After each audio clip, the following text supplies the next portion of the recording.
The movie starts in the year 2014. Global warming is at its height, and climate change is about to end human life once and for all. The common people are relying on scientists to somehow save the world, while even the scientists are panicking at the rate of decreasing resources. When humanity is only a step away from extinction, a magical coolant called CW7 is discovered. With the correct amount of CW7 in the atmosphere, the world is said to go back to its natural form. Without wasting any time, the authorities in 79 countries collectively decide to release a certain amount of CW7 into the atmosphere. The program is initiated and completed successfully. However, the results are something that no one could have imagined in their wildest dreams. Instead of battling global warming, CW7 cools the atmosphere to extreme levels, so much so that the entire world freezes and the Earth goes back to the Ice Age. Almost all human beings freeze to death in less than a week. Only a tiny percentage of humans survive by getting on a train called Snowpiercer, built by a railway specialist, Wilford. It is powered by a perpetual motion engine that is able to work even in extreme temperatures. The train never stops, moving all 24 hours of 365 days. This is because the heating system inside only works when it continuously moves, or else even the train would freeze. The railway track goes to different countries, as it is created by joining every track in the world together. The train takes exactly a year to make a full circle of its track, which is how people measure time now. 17 years later, in 2031, the train is still in motion and has never come to a halt. Inside, people are divided into 3 different classes. The leader of the entire human population is the creator of the train, Wilford. It is said that he lives above the engine storage and has an entire room to himself. Wilford is ballin'. After him are the elites, who only make up to 1% of the population. They live in the frontal compartments and get to enjoy all the luxuries in life, like bars, expensive restaurants, saloons, hospitals, and even schools for their children. Today, kids, we're gonna teach you how fucked you are. Second comes the middle compartment, which consists of laborers who work for the first-class people. They do not receive as many services, but get the opportunity to work their way up to the first class. Then, in the last windowless tiny compartment, lives a population of freeloaders who are treated like cattle.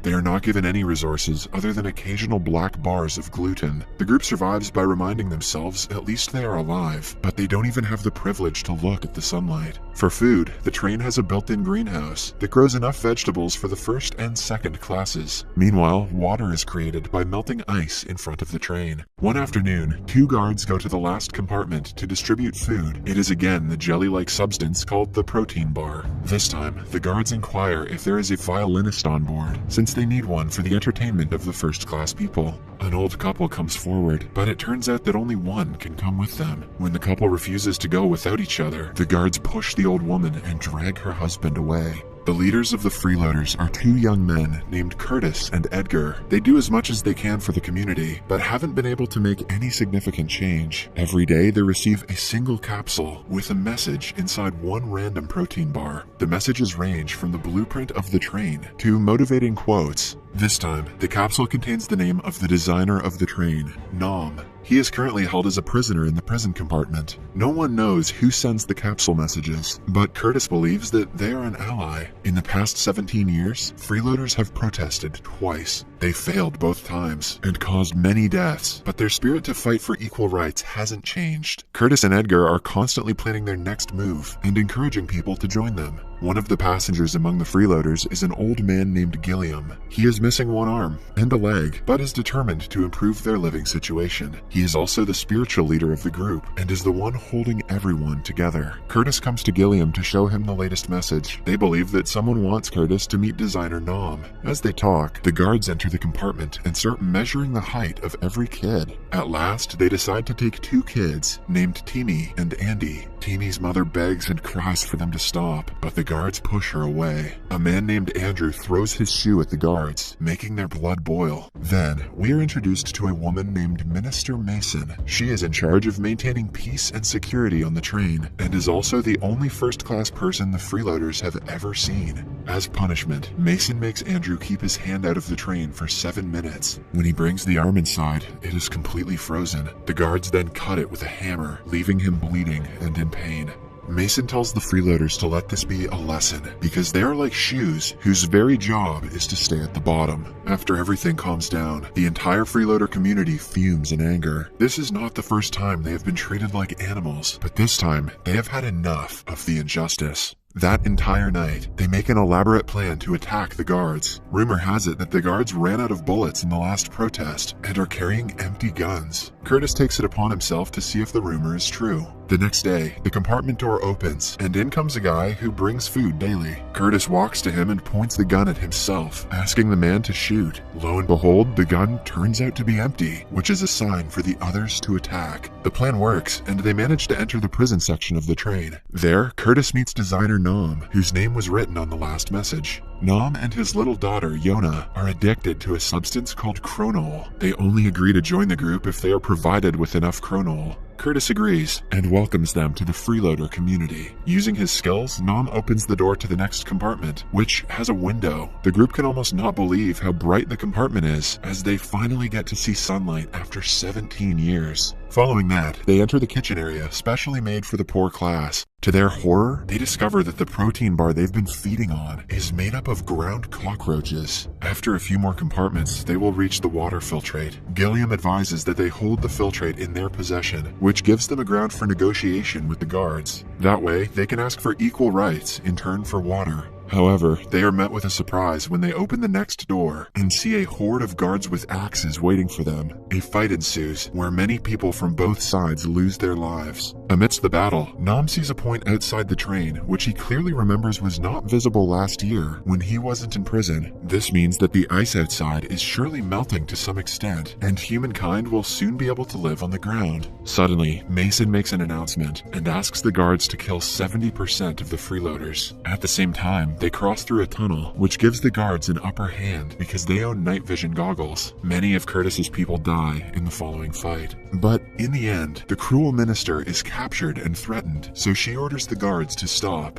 The freeloaders want to kill the woman, but they still need her to manipulate the guards. Upon being asked, she reveals that the children that were stolen yesterday are with the captain of the train, Wilford. She doesn't know what he does with children, but is aware that he orders many of them. Mason promises to bring the group to Wilford's compartment in exchange for her life. Curtis agrees, but only a handful of people led by him decide to join Mason. The rest stay behind for their own safety. Before leaving, Andrew makes a portrait of the group alongside Mason, who has a shoe on her head. It is a slap back for the time she compared the freeloaders to shoes, who are supposed to be on the bottom. Following that, they make their way to the first-class lounges that consist of an aquarium, a greenhouse with fresh fruits, and a sushi station. Mason asks them to sit down for sushi and shamelessly boasts about the services. But while the others enjoy fresh fish, she is made to eat the protein bar. The next compartment is the school for children. Starting from an early age, they are brainwashed about freeloaders and are taught to look up to Wilford as their king. Teeny's mother asks them about the missing kids, and a little boy reveals that they were taken through the front door.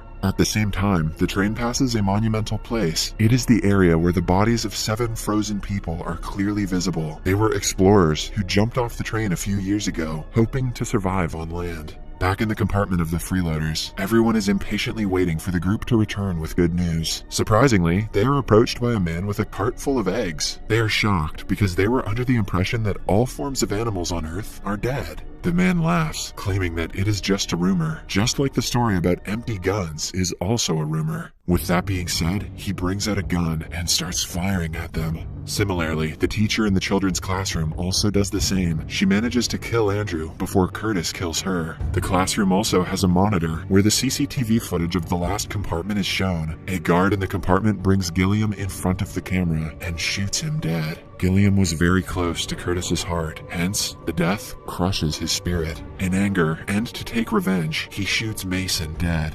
Then, the surviving group moves forward and ends up in a room filled with high-class people socializing with each other. They are enjoying luxuries like alcohol, expensive clothes, saloons, medicines, and doctors. Right before the group enters the engine room, another batch of guards attacks them. They fight with all they have, but Teeny's mother dies in the battle. Now, the only surviving ones are Curtis, Nom, and his daughter, Yona. They cross a club filled with high youngsters and finally reach the door to Wilford's room. Opening the door is out of Nom's expertise, so they sit down for a while. Curtis starts telling the story of the time when they were new to the train. For the first few months, the lowest class were provided with no food whatsoever. When desperation hit, they resorted to cannibalism. The older people liked to eat children because their meat was tender, and Curtis also took part in it. One day, he was so hungry that he wanted to eat Edgar, Curtis's late partner who was just a kid back then. At that time, Gilliam stopped him and offered his hand in exchange for the kid's life. That is how he lost one arm and a leg. Some days later, they were miraculously given the protein bars, and the population survived. However, the guilt of what Curtis did never left his mind ever since.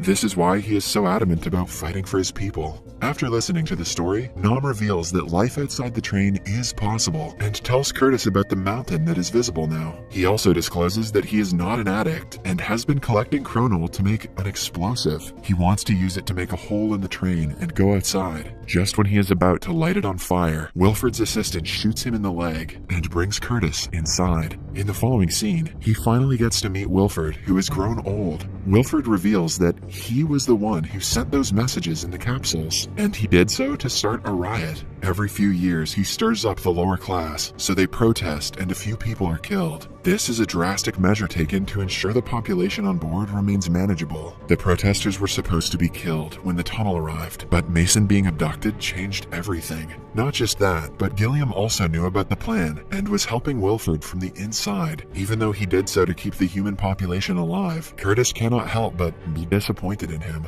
Outside, Nom and Yona are still trying to set off the explosive when the first-class maniacs attack Nom. Yona panics and runs to Curtis to ask for help. They suddenly notice a compartment on the floor where poor Timmy is sitting in between the engines and working. Because the space is tiny, only kids can repair the broken parts. But instead of the first-class children, Wilfred chose the poor ones. This is the last straw for Curtis. He attacks Wilfred and knocks him out before trying to help Timmy out of the compartment. Outside, Yona lights the explosive on fire. Everything goes silent for a few seconds before a loud bang lights the entire train on fire. It derails and everyone inside dies from the impact.